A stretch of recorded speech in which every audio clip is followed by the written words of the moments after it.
All right, let's dive right in. Today, we're talking about something pretty fascinating: the secret psychology of wealth. We're going to uncover those hidden mental frameworks that, believe it or not, are silently pulling the strings on your financial life. So, let me ask you something right off the bat. What really controls your finances? I mean, what do you think is the number one thing that determines whether you build wealth or not?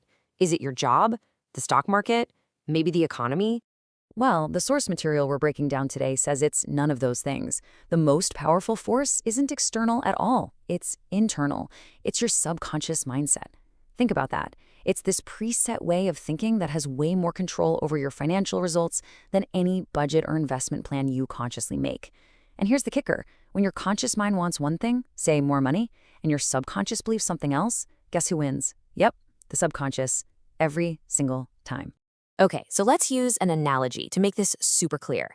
Imagine your money mindset is like a thermostat in your house. It's preset to a certain financial temperature, right?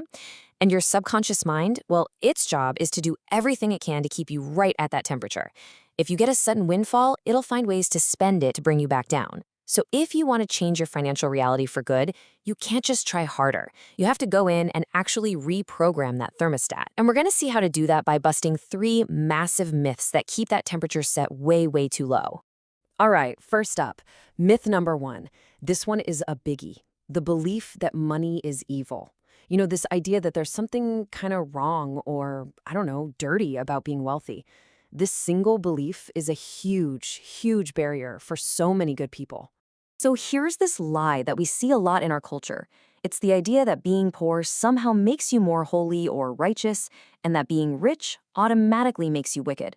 But the material we're looking at flips this completely on its head. It argues for a radical shift in thinking. Wealth isn't evil. It's not even neutral. The argument is that wealth is inherently good. And this isn't just an opinion. The source material points to a really powerful example. It notes that the very first time wealth, in this case gold, is mentioned in the book of Genesis, it's explicitly described as good. The takeaway from this is crystal clear. You can't build something you're fundamentally at war with. If you hate the idea of wealth, you'll never achieve it. And this all leads to a really profound psychological point. If you're a good person, and deep down you believe that wealthy people are bad, you will literally never allow yourself to become one of them.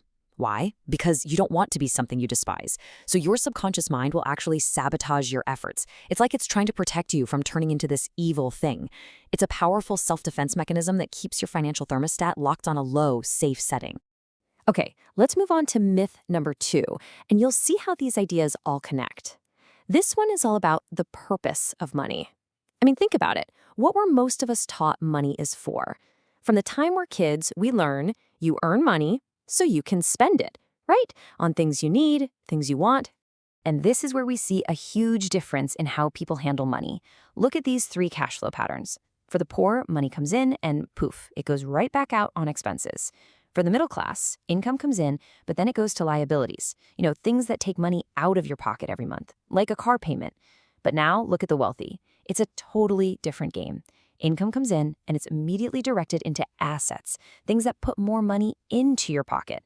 And then those assets generate, you guessed it, even more income. It's a completely different flow, a virtuous cycle. And that right there is the core mindset shift. If you believe the main point of money is just to spend it, it's like a farmer eating all his seed corn instead of planting it for the next harvest. You get a short-term benefit, but no future growth. The wealthy understand this. They see that the real power of money isn't just in buying stuff. It's in buying assets that go to work and make more money for you. This is the mindset that turns your financial thermostat up. Just spending keeps it exactly where it is.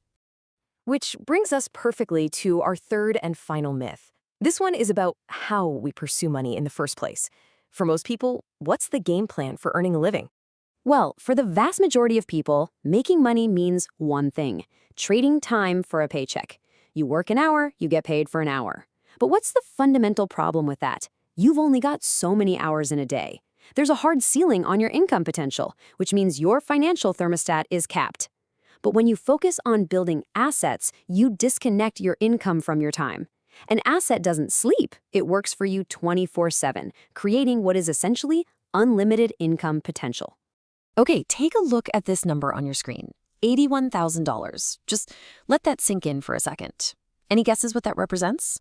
Get this, that's the amount of income that a book the source author wrote, a book he finished 20 years ago, generated for him last year alone.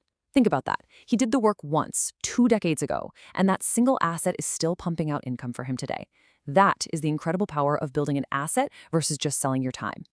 So, we've busted these three major myths. We've talked about what not to do. So, what's the flip side? What does the new blueprint for actually building wealth look like?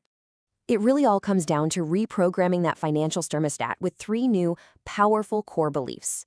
First, you've got to truly believe that wealth is inherently good and a tool that can be used for amazing purposes.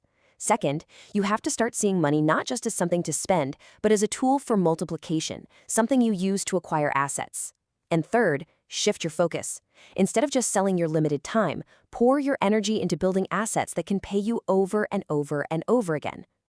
And let's wrap up with this incredibly powerful idea. It really doesn't matter where you come from. It doesn't matter if you came from a wealthy family or not. By changing these deep-seated mindsets, you can rewrite your financial story. And not just for you, but for generations that come after you. The real question isn't about the family you came from. It's about the family that will come from you.